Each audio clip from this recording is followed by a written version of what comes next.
Hey guys, King of Charmanders, aka Hikaru here.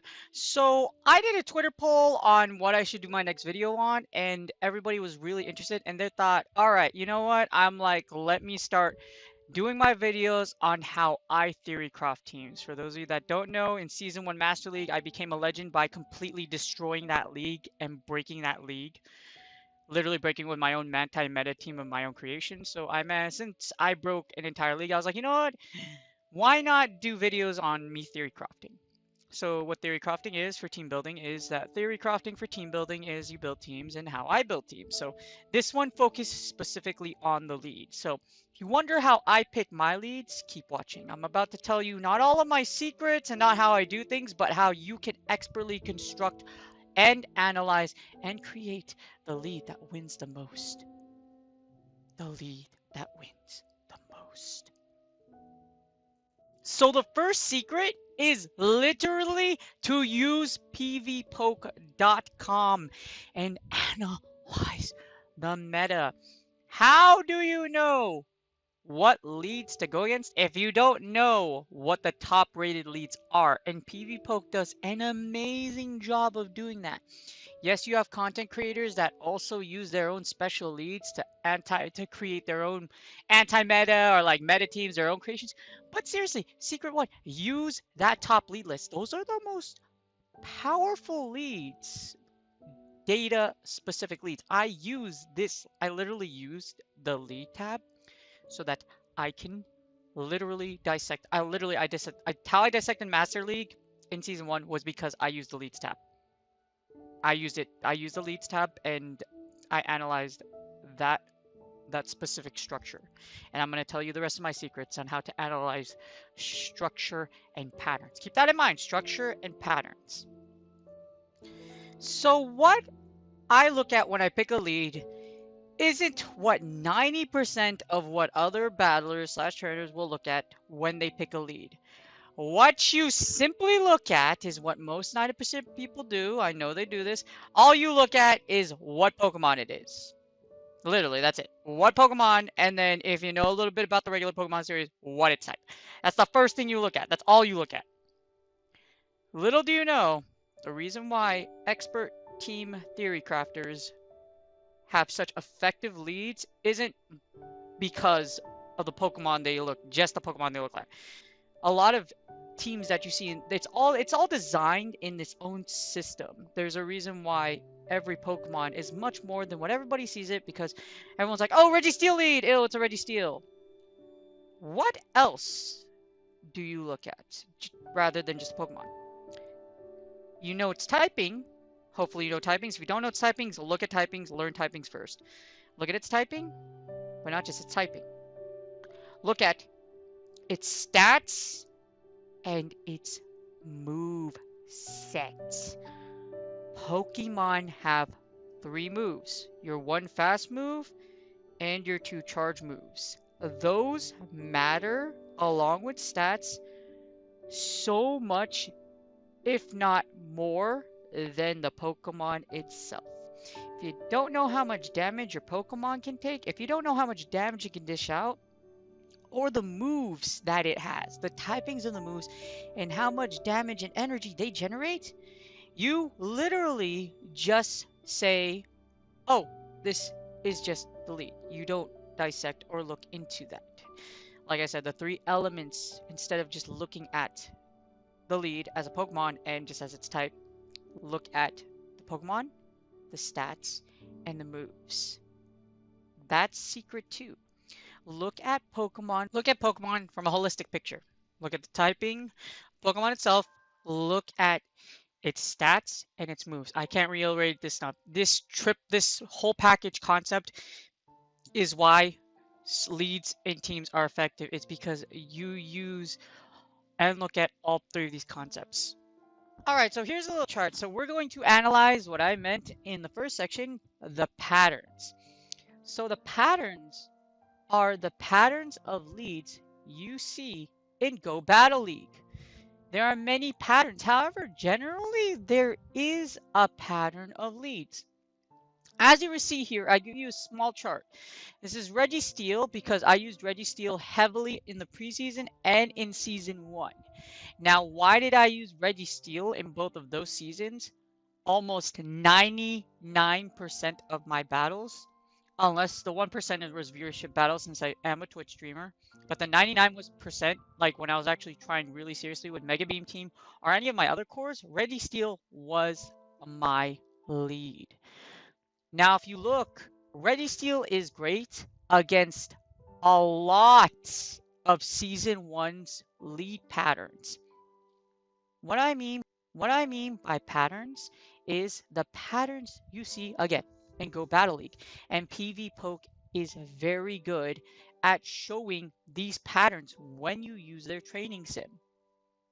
There are patterns. If you can pick a lead where the lead and its movesets are strong or good against a lot of matchups that you could possibly encounter the lead, even if you do lose the lead, you will win the lead either 1, most of the time, or 2. You will be confident even though you don't have a great matchup, you don't completely win the lead, you'll be able to take it on.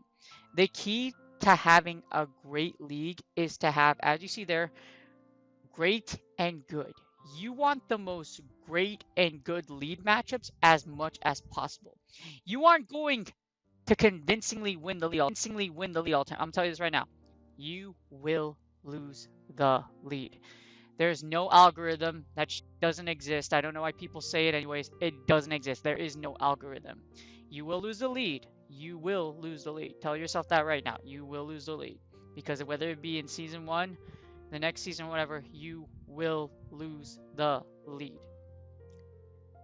Good players don't complain about losing the lead. Good players complain about how they can't find a good lead and work around it with their entire team. Good players do that all the time. They don't complain that the odds are against them. No, they complain that, okay, I'm going to have, like me, okay, what can we use as an effective lead? That's basically what it is. Whether that be switching up the lead to something more effective or just flipping around your safe switch and your lead. Like I said, good players don't complain about losing the lead. They'll be like, crap, I lost the lead, and then they'll play the game. Regardless of whether you win or lose the lead, you want to have the most matchups where you can possibly either one convincingly have great matchups or good neutral matchups. Even if they're matchups where you have to play the bait game or the shield game, that's a much better matchup than you having like a Registeel with Toxicroak in front of it. Then that's just really bad. But like I said, patterns. As you see, I have a little chart right here showing Registeel and why I pick Registeel. Look at all those matchups that Registeel beats. Flyers, Charmers. You beat Wallface, Bastiodon. Wallface is a very unforgiving mon, but because of Focus Blast and because of typing and move typings, Registeel is a great lead against Wallface. It's good against Haunter. Now, Haunter, if you are able to block the shadow, like I said, good matchups are like good neutral matchups. You call good baits, you have great player skill, or you can feel like you can. Haunter isn't a bad matchup against Registeel. You will one-shot it with 5k. Second is Azumarill. Again, bait dependent, shield dependent. Whether you block the Hydro Pump, or you're like me where you'll eat a Hydro Pump and an Ice Beam, fire off 3 flash cannons, either bait both of your opponent's shields or you force them to lose the lead. And it's even great against itself. It's not, I mean, good against itself. It's not, it doesn't convincingly beat itself, but like I said, if you have a Reggie on Reggie, whoever lands the Focus Blast first wins. That's basically what it is. Whoever calls the right baits, shields first, whoever lands that Focus Blast will win. And then you have the bad matchups. You want, like I said, you want to find the patterns, the most common lead patterns in Go Battle League, the most common lead patterns, and use that lead over and over again until you are used to that common pattern. So that even when you lose the lead, you're like, all right, I know what to do against bad leads. But most of the time, since you already know what to do against great and good neutral matchups, you don't convincingly, you'll do very, very well in GBL. That's how I've risen so high up. That's how I've gotten, and that's how in literally 7 days, I made a whole new team for Season 2. I took a little bit of research, like a little hours of research. I looked around and played with a few things, and I made the best lead for me for Season 2. And that's all because the lead that I made beats or has great or good matchups against the current meta pattern. To summarize this part out, like I said, patterns. There is a pattern. You're not going to win the lead all the time, but you can have a pattern where if you are up against, like, you don't convincingly win the lead, you can play around it. That's what it is. I keep saying it. You will lose the lead, but as long as you can find those patterns and take advantage of those patterns with your Pokemon's typing, with its moves, with your IVs, you will do great in any open Great League format, which is Go Bad League.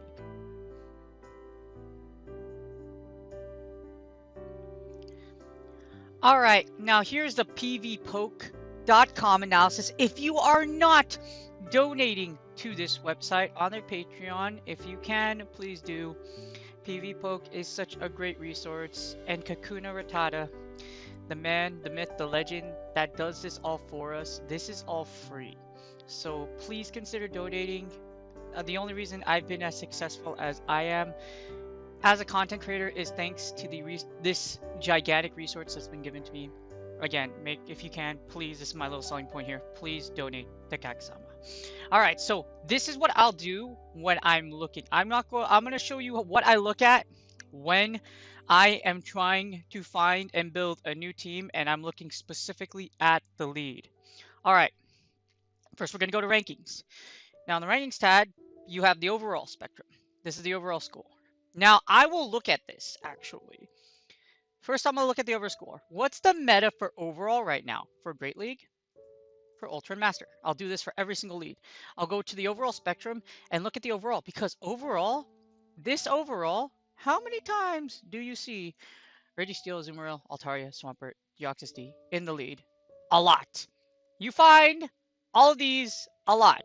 For some odd reason, we never see Matthew, but you find the top 6 a lot. This is the pattern. Top 6. That's what you see. You also have content creators. Again, the structure, the pattern. In addition to the pattern that I said before with winning most leads, don't just look at the typical GBL leads or like what's on PvPoke. Look at content creators. Watch YouTube. I promise you will find someone in YouTube has created a team that will have this really off-the-wall lead that you are not prepared for, but you will commonly see just because they made a video on it. So look at the common patterns from GBL, from PvPoke, and look at content creator patterns. And now we're going to go into structure again. So I'm going to look at the overall. I see a lot of these in the lead. In fact, I see everything except Shadow, Swampert, and Cresselia, because Cresselia, you have to finish the research and it's not very common. So other than 3, I won't find. So look at that and I'll be like, all right, what kind of beats this? What kind of beats this? Look at this. Registeel. What kind of beats Registeel, or what against? Obviously, Registeel beats itself or has chances against itself, but yeah. Then we're going to go to lead tabs. So I'll look at the overall, then I'll go to lead tabs. So I'm looking at the top 12 for overall. How many leads do I see from this list? Very commonly. I see this a lot. I see this a lot. I see this a lot. I see Haunter a lot. I see Vigoroth a lot. I see Deoxys D a lot. Not too much Shadow, Swamperts or thing, but you can expect to see Zapdos because a lot of content creators, a lot of newer people, a lot of newer content creators and others have been promoting Shadow Zapdos. So you have Shadow Zapdos. And then we go down. I've been seeing a lot of Shadow Gardevoir. I've been seeing a lot of Erlen Marowak. And I've been seeing some Melmetals and some Registeels. So if you look at this list from 1 to 20, I see about probably 16, 17 of these. So that's 16 and 17 possibilities. So you want to find a lead that beats most of these. Most of them. Not all of them. You're not going to beat all the leads. Like I said, you're going to lose a lead. And then I'll look at all those. So after I find and I write these down and I look at, okay, what has strong typings as far as like Pokemon typing and strong moves and move typings, like I said before, and is pretty freaking powerful. Like I said, look at HP, look at attack, look at the defense. Look at those three factors and look at the patterns. And this is what you will find. And then you will find the lead that suits you the most. So, out of all these, that's why I pick Registeel. Registeel, as far as the current day meta right now, isn't number 1, but it's the number 18 lead. And I use it a lot. Now, the lead I use right now for Season 2, I'll do more of an analysis on that later, is actually Shiftry. But guess where Shiftry places? 59.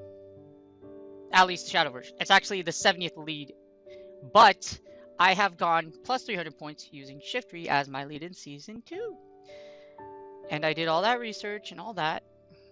I'm going to do a little short summary of why I picked Shiftry, because Shiftry it's hard, it plays to my style, and it has great typings against a lot of common leads that you see right now, and a lot of the content creators' leads that they're creating right now. But that's my own research, like I said. I have a knack of finding great leads that beat the top 1 to 20, but it's not quite as rated as high over here, but it does great for me. But like I said, there's one last factor that I want to tell you about. So, like I said, when I look at it, I look at the overall stat product, look at the leads, and then I will run simulations on simulations. I will run sims like no tomorrow. Whenever I consider picking a lead, I will do the multi-battle, I'll find the one shield, we'll get Registeel, and then I will run it. And if this number isn't above 60%, I will not use that lead. Or, yeah, that's basically what I see. If it's not over 60 is kind of my standard. Like, for me, like, you can do even above 50. Like, the win percentage does matter for PvP because that's the one shield matchups you win on. You win 70% of matchups. That's a lot. That's why Registeel is very, very strong. But unless it's like plus 60, I will not use it as a lead. Because you want, like I said, you want the most matchups. You start off with 2 shields. So that's the 1 shield scenario. What about the 2 shields? You'll start out with 2 shields. So what does it beat in most 2 shield scenarios? In 92. It would beat a lot of opponents. Actually, no. That's no, you do. I was like, why is that wrong? Sorry. 67. See what I mean by in the 2 shield? So if that number is not above 60, I won't do it. Let's try Shiftry. My current lead. There's the 2s. See, it's close. It's not quite up there in the 2 shield, but it's close. If it's almost to 60, I will take it. But then again, that's just, like I said, the structure of your team. Structure, which is part 2. Structure. You go to this tab right here. You see that's the training tab right here. You put the structure of your Pokemon, and then you battle over and over again. You battle against the AI. This is your best source. I wish more battlers took advantage of this tool, because this trading tool lets you freely, to the T, almost like you could even manipulate these and battle, use as many matches as you want. You can practice your whole team as much as you'd like. I run so many training battles after I said, like I said, structure. I will play with the structure of my lead. I will change the move set to make up its weakness, and then I will come over here and just play it over and over again. Like I said, patterns and structure. The pattern seen over here plus the structure gives you a very strong foundation to building leads. Again, for a review, come on PvPoke, look at the overall ratings, I look at the lead ratings, and then I will run the sims. I will run the multi-battle sim. If it's not close to 60%, this is for me, I will not use that lead. Because you want something that wins a lot of scenarios in the 2 shield, because you start off with 2 shields against a lot of Pokemon. So if it wins a lot, 60 isn't a high number, but that's more than 50. So you win more than half of your matchups in the 2 shield if you play them right, or if they're bait dependent, etc. Like I said, do your research, do your trading. This is what I mean by patterns and the structure of a team. Alright, if you guys made it this far, I hope I didn't bore you to death. I hope I actually gave you like really good information on how to analyze and how I make leads. There is so much more than simply asking someone, hey, What lead do you make, or what team do you make? There's so much more into it. I have proven time and time again, not just one season, multiple seasons, and in multiple divisions, that I can create a team that can be incredibly efficient with a great lead because of all these tips I gave you on this video. I'll dive deeper into more tips of these and more lead and team building analysis and team theory crafting. I promise I'll make more videos on these. But here's a summary. Key points when you're deciding on leads: look at your Pokemon typing, look at stats, look at IVs. You have Pokemon that you've caught, you've created, and you have trained to your own creation and effort and experience. Make sure you look at all that. And also remember your move sets. The energy it takes to use them, how much energy they generate, how much energy charging expends, the typing of your moves, the damage they deliver, and if you want to get more fancy, turn counts, because each move has a different turn count. More on that later. And then you analyze lead patterns, which is on the second block as you see. Look at pvpoke.com. Look at the lead pattern over there. Look at the overall pattern like I showed you in the Pupoke analysis. Look at move changes, because move changes do affect the meta. One move change, like what happened with Giratina with Ancient Power or with Bullet Seed, can actually shift the meta. So look at more energy, look at less damage if it does less damage or more damage, and then look at the availability of the move. Who has the move now? Which Pokemon has the move now? And number 3, look at your content creators, YouTube and Twitch. Those resources will shift the meta. However, like me, they will tell you really great tips, like all the content creators below. You should take a look at my description. There's a bunch of them over there that create a bunch of different guides that will help you become a great battler in Go Battle League. And now, if you made it this far, here's a secret tip. Play a lead that reflects your player skill and style. A beginner can get a good lead, but can they play that lead really good? Do they know how to undercharge? Do they know how to sack swap? Do they know how to play certain matchups and when to bait, when not to bait, to use shields or to not use shields? Like I said, player skill matters when you pick a lead. And your style. If you are playing a lead that you do not like, you aren't going to play it really well. You can play it well, but you're not going to like it, and you're going to be like, I'm bored. Why the hell am I using this? Like some people, I love using Registeel. Some people hate Registeel because they don't like Lock On and it's boring. I understand.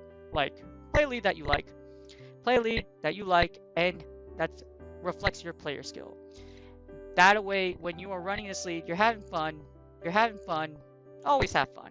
Always have fun in Go Battle League. Practice, practice, practice. Study, study, study.